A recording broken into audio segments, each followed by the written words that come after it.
বলছি, তা না হলে আর কত আগে রাস্তাঘাটে থাবড়া থুবড়া ঠিক করে দিতাম। কিন্তু তুই দেশে না থাকার কারণে কথাগুলো আমি জমায় রাখছিলাম। আর শুন, তোর বাইরে তুই বুঝাইস মানুষের কোনো হায়াত মতের বিশ্বাস নাই। আচ্ছা বন্ধু, ঠিক আছে, তাইলে তুই এখন যা, আমি আমার ছোট ভাইরে বুঝাইতাছি।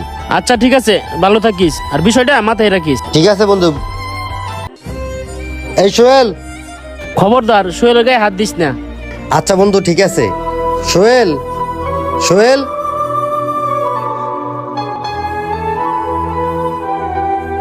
কি হয়েছে ভাই, এত চিল্লাচিল্লি করতেছেন কেন? কিসের জন্য? তোরে কি আমি বাইক কিনে দিছি এইগুলো করার জন্য? কেন ভাই, কি হয়েছে?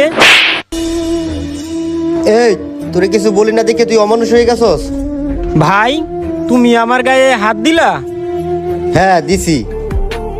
তোরে আমি মারবো না তাই কি করবো? তোরে আমি বাইক কিনে দিছি এইগুলো করার জন্য? তোরা আমি কোন চাওয়া পাওয়াটা অপূর্ণ রাখছি তুই আমার বল। তুই বাইক কেনার কথা কইছো, তোরা আমি একটা বাইক কিনে দিছি। তুই একটা ভালো স্কুলে যাওয়ার কথা কইছো, তোরা আমি একটা ভালো স্কুলে ভর্তি করে দিছি। তোরা আমি কোনটা অভাব রাখছি ক? তুই আইফোন কেনার কথা কইছো, তোরা আমি আইফোন কিনে দিছি। তুই আমার কাছে কইলি তোর টিভিএস গাড়ি ভালো লাগে না, তুই আমার কাছে চাইলি পালসার গাড়ি, আর আমি তোর জন্য সেই পালসারই অর্ডার দিলাম। তোর জন্য আর কি কি করলে তুই ভালো হবি ক আমার কাছে? শোন, তোর মতো বয়স থাকতে আমাদের বাবা মা আমাদের জন্য কিছুই কইরে যেতে পারে নাই। মাথার ঘাম পায়ে ফেলাইয়া বিদেশের মাটিতে কাজ করতেছি দেশে এসে তোর এইগুলো দেখার জন্য। শোন, তুই ভুলে যাস না তোর এই বয়সটা আমরাও পার করে আসছি। গ্রামের একটা মানুষও আজ পর্যন্ত তোর নামে একটা ভালো রিপোর্ট দেয় নাই।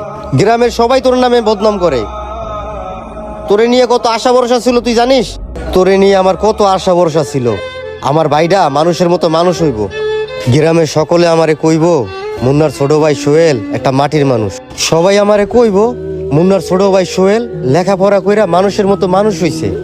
আর তুই কি রাখছস বল? এই আমার মান সম্মান। শোন, এখন থেকে তুই বাইকের চাবি ছুঁয়েও দেখবি না। এই বাইক আমি বিক্রি কইরা দিমু।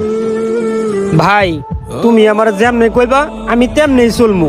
আজকের পর থেকে রাস্তাঘাটে আমি ঠিকঠাক মতো বাইক চালামু। শোন, তোর বাইক আর ঠিকঠাক মতো চালান লাগবো না। তুই আগে লেখাপড়াটা শেষ করবি, আর আইফোন দিমু না আমি তোরে। দে চাবি দে, যা মসজিদে যা, নামাজ পড়তে যা।